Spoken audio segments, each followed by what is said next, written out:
people's behavior gets amplified with money. So if I'm a spender and more money comes in, I spend more.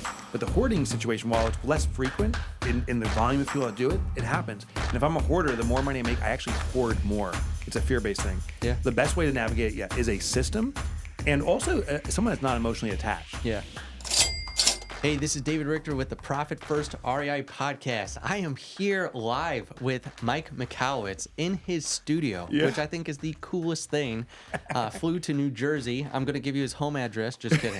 Yeah. So very private. Right. Exactly. Yeah. He's got an amazing place. This is so cool to me, Mike, to be out here and with you, and especially what we're going to be talking about on these next few episodes, and just profit first for real estate investing. So, Mike, thanks for being with me. It's so exciting to be with you. And it's funny, when we just met here, first time face to face, I was confused. I'm like, this is not the first time we met face to face, but it is, because we've talked so many times over Zoom and so forth. It kind of blurs that line. It does. And I even won an award one of the years at Profit First Professionals, but every single year it's the same time as one of the other masterminds that I am heavily involved in. That mastermind actually helped us push 1,000 books our first week. No way. Yeah. So I'm like very, very thankful for them. Yeah. And they've been very helpful this entire time. But yeah, I couldn't believe it either. I'm like, I can't believe this is the first time I'm meeting Mike in person. I'm honored. Yeah. Well, there's a pinball machine. Maybe I saw that. Yeah, we may have to do a little round of pinball. We might have to do that. That sounds like a lot of fun. But I wanted to dive in, if you don't mind. We're going to talk about some things. We've got some notes here as well, too. So I want to make sure we made the most of this time. But a lot of entrepreneurs out there, and specifically, we work with a lot of real estate investors, and a lot of them still feel broke after big deals. So that's kind of the theme that we want to talk about today. There was one guy I one time had on a call. Yeah. And this was a couple years ago. He gets on. He's doing about 20 flips at a time. So I'm like, okay, this is going to be like, I know we can help this guy.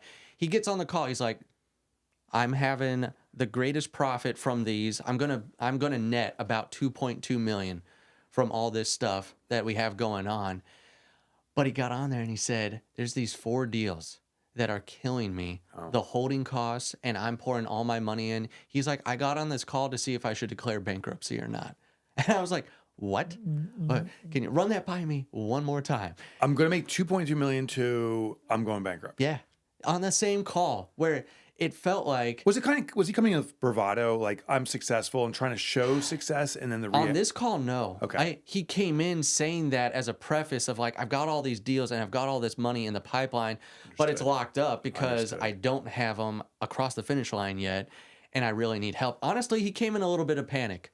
And that's where you probably see this. A lot of people are more open when you get one-on-one with them about their business and their money versus the mastermind setting and, a lot of things like that. So have you seen other people like him that have been in the, I have. And probably in every industry. Yeah. So there's this weird perverted behavior that's necessary. If you and I are going to see a client or a prospect, it would be very odd for us to go to a prospect and say, we're really struggling. We really need this business. Right. You have to say, we're very successful. We're the best choice. Yeah. That is necessary even when you are struggling. Conversely, the reality is you may be struggling. And so we perpetuate that, put that bravado out there because success attracts success. The problem is fake success doesn't attract the right support you need. So we have to have that candor. So it is absolutely true. Most business owners I meet with say they're successful when they're really not. And it is hard to peel back the onion, but there's often a breakthrough moment and they have this watershed of tears saying, okay, here's what's really going on. Right. And there's a loneliness because from everyone else, it's like Instagram in the real world. Everyone else has an amazing face, an amazing meal. Everyone's perfect. And so we see this in other businesses. And I'm the only one, I'm the sole island that's struggling. The reality is statistically, it's over 83% of businesses are check to check. The vast majority of businesses are struggling. And here's the craziest part, David. As they get bigger, they struggle more. Yes. Definitely see Have that. you seen this? Yeah. That sales translates to stress. Sales translates to responsibility. More means you have to do more. Keith Cunningham, right? If you scale cancer, the tumor grows. And it's I never actually heard that. Yeah, I love his book. One of my favorite business books of all time, besides Profit First, of course, is The Road Less Stupid by Keith Cunningham. Okay, I've not read it yet. And he says that multiple times in that book, where you're just trying to scale up, but you've got the wrong foundation, or you're just scaling chaos. Yeah. And what are you doing? And that's definitely what this guy was doing. But that's what we see with people, not with 2 deals in the pipeline, not just with 20. That's where even my background, I was in the real estate world doing 25 deals a month with a company in my early 20s. But we were spending 26 worth of deals out the door. So it's like, what are we doing? Yeah. There's no money at the end of the month. So what happened to this dude, like on that call? On that call, he said, okay, I need you to come in just to see if I need to declare bankruptcy. And I said, that's probably not the case. There's probably some other strategies. There's probably some things.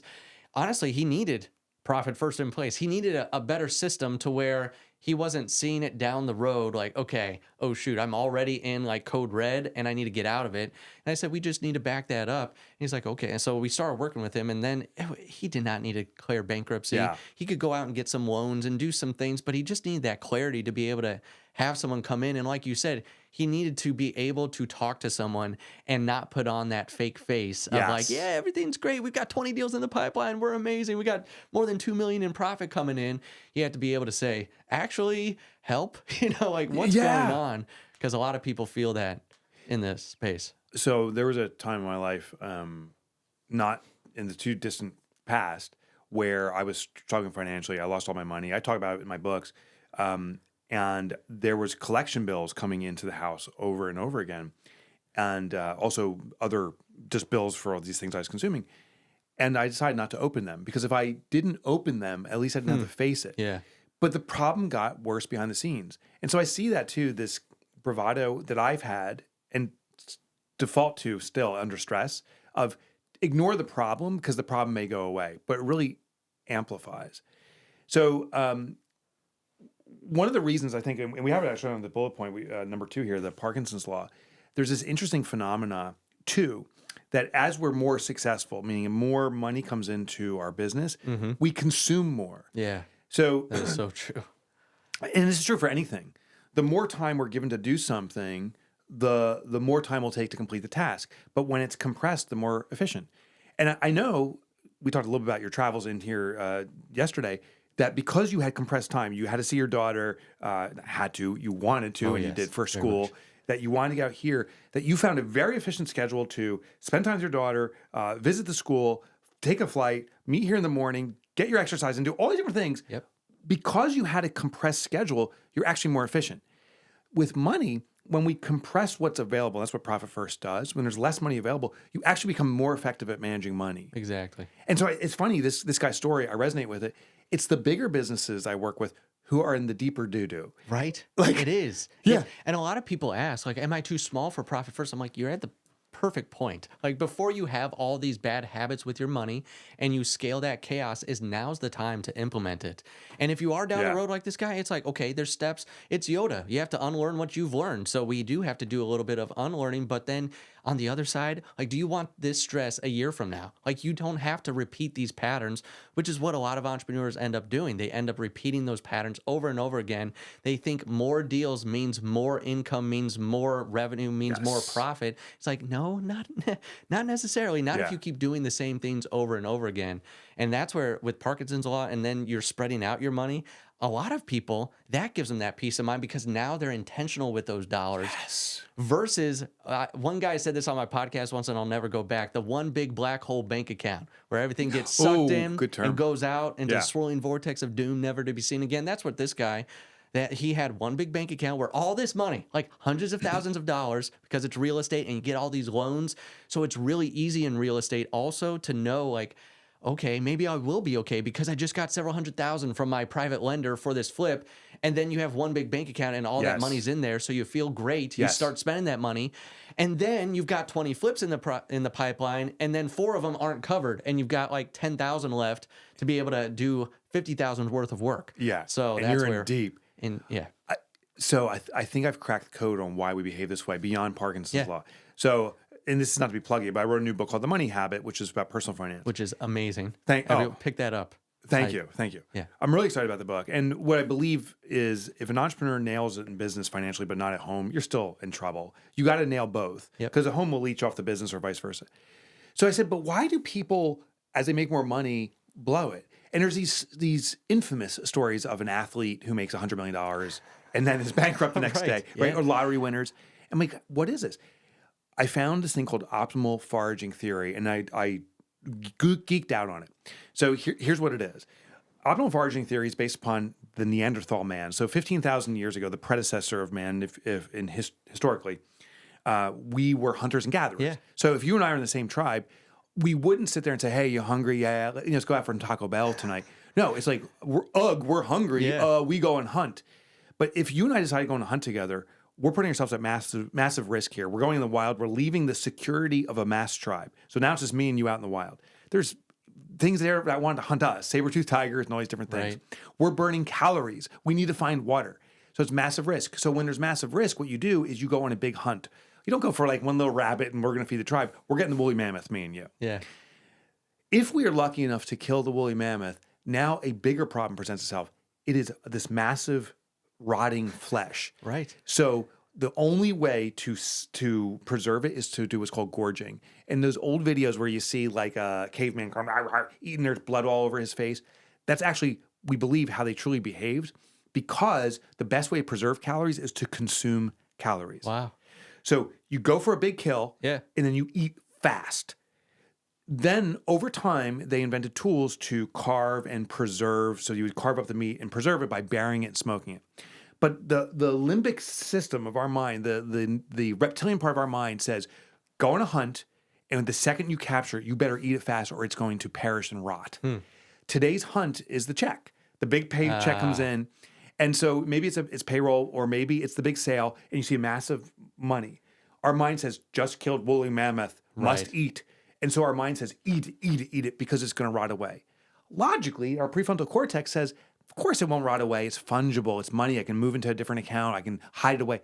But our reptilian mind says, consume. Yeah. So we are wired It's that survival factor. yeah. There was a study around payroll. If you're on a paycheck, they said the optimal pay is twice a day because you won't go into this gorge mindset. Get paid in the morning, get paid in the afternoon, and you won't go into this gorge and you're always satisfied. Huh. That's so interesting. Yeah. So we are wired to gorge. The thing is, we need the tool, the carving tool, Right.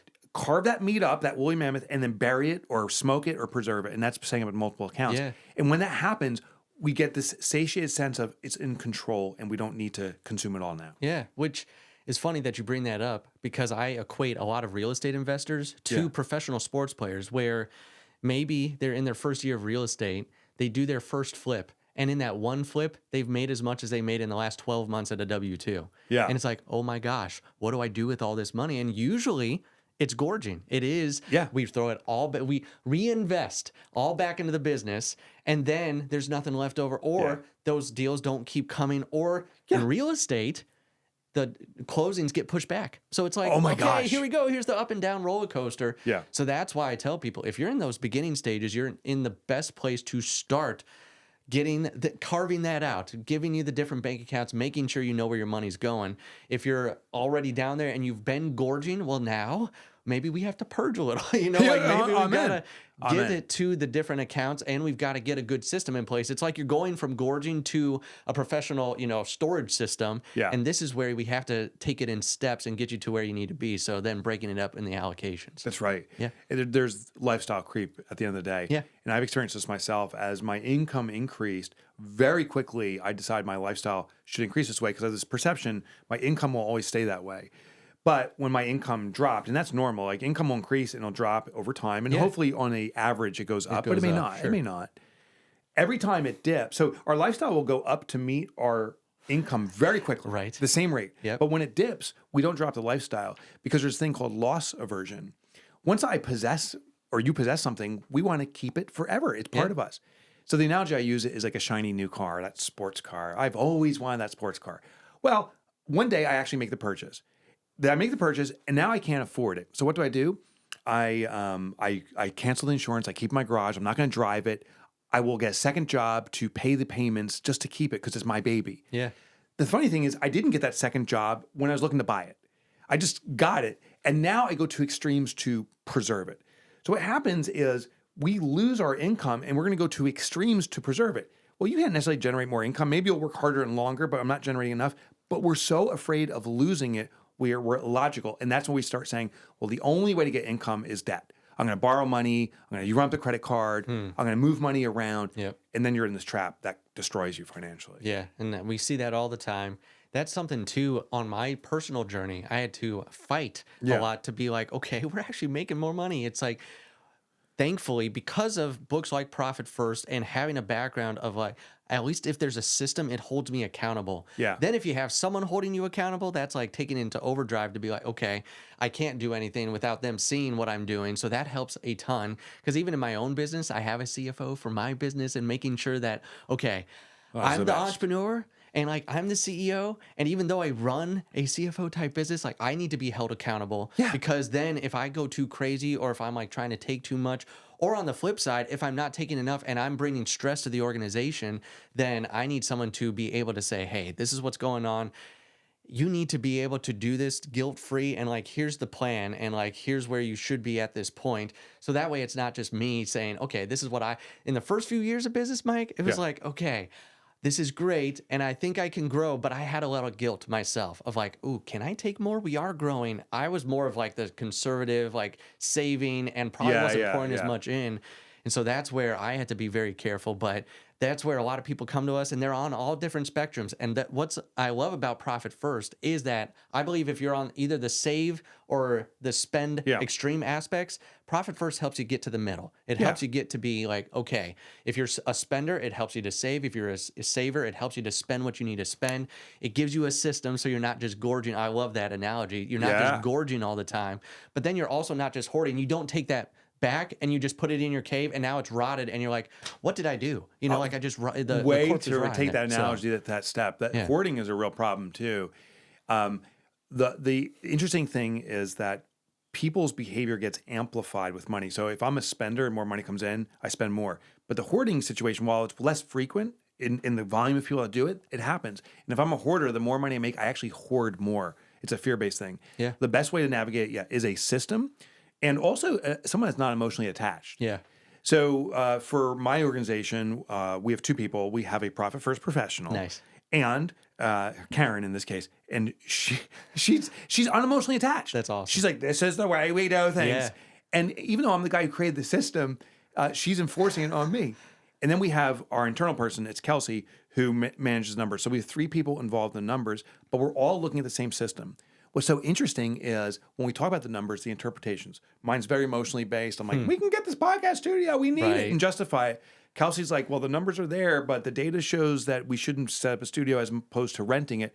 And then Karen's like, numbers are not there. I want us to be more profitable. We're not doing it. And it triggers great conversations. Yeah. But to your point, it doesn't take us to any extreme. It puts us down the path of the best approach. Exactly. It's taking to where you should go as an entrepreneur versus like what you're usually tugged at emotionally. That's right. Or it's not just the numbers cruncher saying this is how you run your business. It's more of like, we have to have that yin and yang. You have to have that yin and yang. So that's where, and to close up here, where can they find the Money Habit book? Because obviously you wrote this book to get inside the personal finances and making sure that they have a good system for that. So how can they get that book? Yeah, thank you. So the Money Habit, just to give context, is written for the entrepreneur so they can nail the numbers at home, but it's also written for their team. Yeah. Because if your team is worried about their finances, you're paying the cost of that. Exactly. In fact, there was a study from the USA Today magazine or newspaper a year ago in August 2025 said that financial worry has become a part-time job for most people. We worry so much about finances. So we have to alleviate that. The book's available at my website, which is Mike Motorbike. I have MikeMcHalowicz.com. No one knows how to spell it. So like the motorcycle, MikeMotorbike.com. And you'll see the book there. It's available at every retailer on the planet. So awesome. So they could go on Amazon too, but they could go Amazon or your local bookstore. I'm a big fan of local stores, so go to them. Awesome. Yeah, get them. So that you could get that anywhere. I highly encourage you to get this if you're struggling and you don't have a system in your personal life, or if you have a team and they can be lifted up as well too and pouring into your team. Also, to wrap this up, if this resonates with you, if you're making money but feeling broke as an entrepreneur, especially if you're a real estate investor, we want to help you. That's where you can go to simplecfo.com and just reach out to us. You'll probably talk to me or someone on our team just about how we can get Profit First in your system and making sure you're not just gorging on that, that great, behemoth out there. I want you to be able to split up those deals, get more money, pay yourself guilt-free. That's simplecfo.com. Mike, thank you so much for being on the podcast. This was a joy. Thanks, brother. That's it for today's show. Be sure to subscribe, review, and share this episode. If you're serious about financial systems and keeping more of your profit, visit simplecfo.com to take your free discovery call today.